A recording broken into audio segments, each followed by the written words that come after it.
अथ देव्या कवचम्। ओम अस्य श्रीचण्डी कवचस्य ब्रह्म ऋषि अनुष्टुप्छन्दः चामुण्डा देवता आङ्गन्यासोक्तमातरो बीजं दिग्बन्ध देवता सत्वं श्री जगदम प्रीत्यते सप्शती पाठंगत्वेन जपे विनियोग। ओम चंडिका देवी को नमस्कार है। मार्कंडेय जी ने कहा, पितामह, जो इस संसार में परम गोपनीय तथा मनुष्यों की सब प्रकार से रक्षा करने वाला है और जो अब तक आपने किसी दूसरे को के सामने प्रकट नहीं किया हो, ऐसा कोई साधन मुझे बताइए।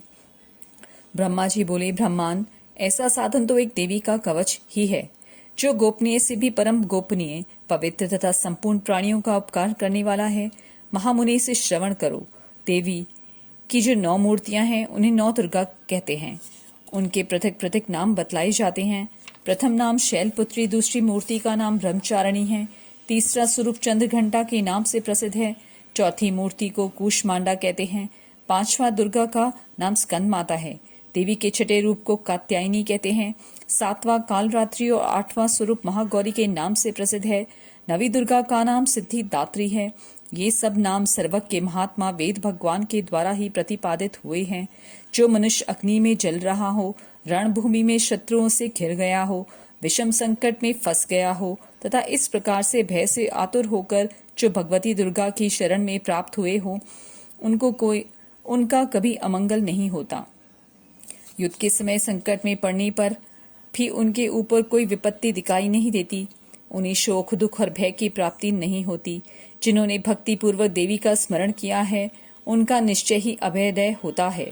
देवेश्वरी, जो तुम्हारा चिंतन करते हैं, उनकी तुम निसंदेह रक्षा करती हो।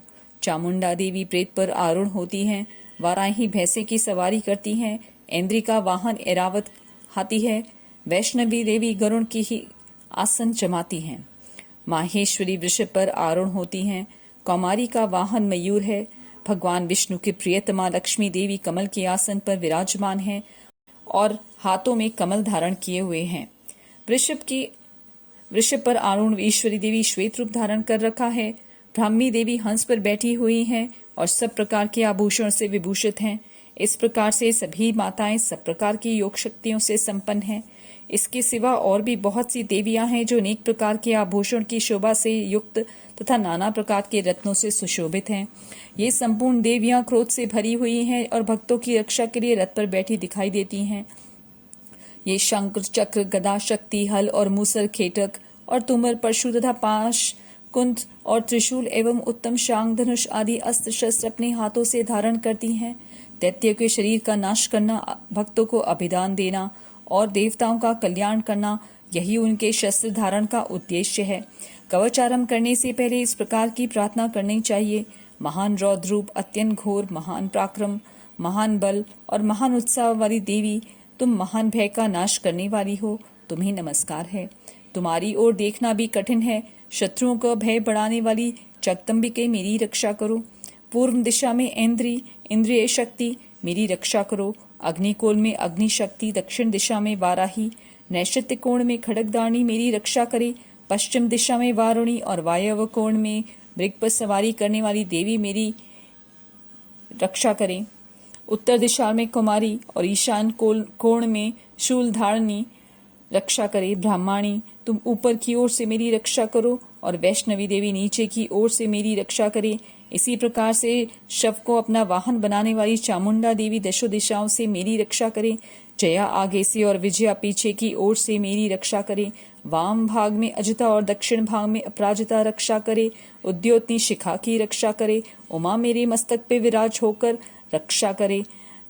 ललाट में मालाधरी रक्षा करे और यशस्वनी मेरे भवों का संरक्षण करे। भवों के मध्य भाग में त्रिनेत्र और मिथुनों की यम घंटा देवी रक्षा करे। दोनों नेत्रों के मध्य भाग में शंखनी और कानों में द्वारवासनी रक्षा करे। कालिका देवी कपोलों की तथा भगवती शांकरी कानों के मूला भाग की रक्षा करे। नासुका में सुगंधा और ऊपर के होठ में चर्चिका देवी रक्षा करे। नीचे के होठ में अमृतकरा तथा जीवा में सरस्वती देवी रक्षा करे। कौमारी दांतों की और चंडिका कंठ प्रदेश की रक्षा करे। चित्रघंटा गले की घंटी की और महामाया तालु में रहकर रक्षा करे। कामाक्षी ठोड़ी की और सर्वमंगला मेरी वाणी की रक्षा करे। भद्रकाली ग्रीवा की और धनधरी पृष्ठवष्ट मेरुदंड में रहकर रक्षा करे। कंठ के बाहरी भाग में नीलग्रीवा और कंठ की नली में नलकुबरी रक्षा करे। दोनों कंधों में खड्गनी और मेरे दोनों भुजाओं की व्रजधारणी रक्षा करे। दोनों हाथों में दंडनी और अंगुलियों में अंबिका रक्षा करे। शूलेश्वरी नखों की रक्षा करे। कुलेश्वरी कुक्षी पेट में रहकर रक्षा करे। महादेवी दोनों स्तनों की और शोक विनाशिनी देवी मन की रक्षा करे। ललिता देवी हृदय में शूलधारणी उदर में रहकर रक्षा करे। नाभि की कामनी और गुह भाग की गुहेश्वरी रक्षा करे। पूतना और कामिका लिंग की और महेश्वाहिनी गुदा की रक्षा करे। भगवती कटी भाग में और विंध्यवासिनी घुटनों की रक्षा करे। संपूर्ण कामनाओं को देने वाली महाबली देवी दोनों पिंगलियों की रक्षा करे। नरसिंही दोनों घुंटियों और तेजसी दोनों चरणों के पृष्ठ भाग की रक्षा करे। श्रीदेवी पैरों की अंगुलियों में तलवासनी पैरों के तलुओं में रहकर रक्षा करे। अपने दाणों के कारण भयंकर दिखाई देने वाली दंष्टा कराली देवी नखों की और उधर केशनी देवी केशों की रक्षा करी। रोम वालियों में छिद्रों में कौबेरी और त्वचा की वाग्धीश्वरी रक्षा करे। पार्वती देवी रक्त मज्जा वसा मांस हड्डी और मेद की रक्षा करे। आंतों की काल रात्रि और पित्त की मुक्तेश्वरी रक्षा करे। मूलाधार आदि कमल कोशों में पद्मावती देवी और कफ में चूड़ामणि देवी स्थित होकर रक्षा करे। नख के तेज में ज्वालामुखी रक्षा करे। जिसका किसी भी अस्त्र से भेदन नहीं हो सकता, वो अभेद्या देवी शरीर की समस्त संधियों में रहकर रक्षा करे। ब्राह्मणी आप मेरे वीर की रक्षा करे। क्षत्रिय श्री छाया की और धर्म धारणी मेरे अहंकार मन और बुद्धि की रक्षा करे। हाथ में वज्र धारण करने वाली वज्रहस्त्रा मेरे प्राण पान व्यान उदान और समान वायु की रक्षा करे। कल्याण से शोभित होने वाली भगवती कल्याण शोभना मेरे प्राण की रक्षा करे। रस रूप गंध शब्द और स्पर्श इन विषयों का अनुभव करते समय योगिनी देवी रक्षा करे तथा सतव गुण रजोगुण और तमोगुण रक्षा सदा नारायणी देवी करे। वाराही आयु की रक्षा करे। वैष्णवी कर्म की रक्षा करे। वैष्णवी धर्म की रक्षा करे तथा चक्रनी देवी यश कीर्ति लक्ष्मी धन और विद्या की रक्षा करे। इंद्राणी आप मेरे गोत्र की रक्षा करे। चंडिका देवी तुम मेरे पशुओं की रक्षा करो। महालक्ष्मी पुत्रों की रक्षा करे और भैरवी पत्नी की रक्षा करे। मेरी पथ की सपता तथा मार्ग की क्षेम करी रक्षा करे। राजा के दरबार में महालक्ष्मी रक्षा करे तथा सब ओर व्याप्त रहने वाली विजया देवी संपूर्ण भयों से मेरी रक्षा करे। देवी जो स्थान कवच में नहीं कहा गया है, अध्याय रक्षा से रहित है, वो सब तुम्हारे द्वारा सुरक्षित हो, क्योंकि तुम विजयशालिनी और पापनाशनी हो। यदि अपने शरीर का भला चाहे तो मनुष्य बिना कवच के कहीं भी एक पग भी ना जाए। कवच का पाठ करके ही यात्रा करे। कवच के द्वारा सब ओर से सुरक्षित मनुष्य जहाँ जहाँ भी जाता है, वहाँ वहाँ उसे धन लाभ होता है तथा संपूर्ण कामनाओं की सिद्धि करने वाले विजय की प्राप्ति होती है। वो जिस अभीष्ट वस्तु का चिंतन करता है उसको निश्चय ही प्राप्त कर लेता है। वो पुरुष उस पृथ्वी पर तुलना रहित महान ऐश्वर्य का भागी होता है। कवच से सुरक्षित मनुष्य निर्भय हो जाता है। युद्ध में उसकी पराजय नहीं होती तथा वो तीनों लोकों में पूजनीय होता है। देवी का ये कवच देवताओं के लिए भी दुर्लभ है। जो प्रतिदिन नियम पूर्वक तीनों संध्याओं के समय श्रद्धा के साथ इसका पाठ करता है, उसे देवी कला प्राप्त होती है तथा वो तीनों लोकों में कहीं भी पराजित नहीं होता।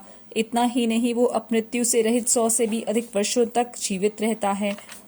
मकरी, चेचक और कोढ़ आदि उसकी संपूर्ण व्याधियां नष्ट हो जाती हैं। कनेर, भांग, अफीम, धतूरे आदि का स्थावर विष, सांप और बिच्छू आदि के काटने से चढ़ा हुआ जंगम विष और अहिफेन और तेल के संयोग आदि से बनने वाला कृत्रिम विष, ये सभी प्रकार के विष दूर हो जाते हैं। उनको कोई असर नहीं होता। उस पृथ्वी पर मारण, मोहन आदि जितने अभिचारिक प्रयोग होते हैं तथा इस प्रकार से जितने मंत्र यंत्र होते हैं, वे सब इस कवच को हृदय में धारण कर लेने पर उस मनुष्य को देखते ही नष्ट हो जाते हैं। यही नहीं, पृथ्वी पर विचरने वाले ग्राम देवता, काशचारी देव विशेष, जल के संबंध से प्रकट होने वाले गण, उपदेश मात्र से सिद्ध होने वाले निम्न कोटि के देवता, अपने जन्मों के साथ प्रकट होने वाले देवता, कुल देवता, माला, कंठमाला आदि डाकनी, शाकनी, अंतरिक्ष विचरने वाली अत्यंत बलवती भयानक डाकनियां, ग्रह, भूत, पिशाच तथा यक्ष, गंधर्व, राक्षस, ब्रह्म, राक्षस, बेताल, कूष्मांड और भैरव आदि अनिष्टकारक देवता भी हृदय में कवच धारण किए रहने पर उस मनुष्य को देखते ही भाग जाते हैं। कवचधारी पुरुष को राजा से सम्मान वृद्धि प्राप्त होती है। ये कवच मनुष्य की तेज की वृद्धि करने वाला और उत्तम है। कवच का पाठ करने वाला पुरुष अपनी कीर्ति से विभूषित भूतल पर अपने सुयश के साथ वृद्धि को प्राप्त होता है। जो पहले कवच का पाठ करके उसके बाद सप्तशती चंडी का पाठ करता है, उसकी जब तक वन पर्वत और काननों सहित ये पृथ्वी टिकी रहती है, तब तक यहाँ पुत्र पौत्र आदि संतान परंपरा बनी रहती है। फिर देह का अंत होने पर वो पुरुष भगवती महामाया के प्रसाद से उस नित्य परमपद को प्राप्त होता है, जो देवताओं के लिए भी दुर्लभ है। वो सुंदर दिव्य रूप धारण करता और कल्याण में शिव के साथ आनंद का भागी होता है। इति दुर्गा कवच संपूर्ण।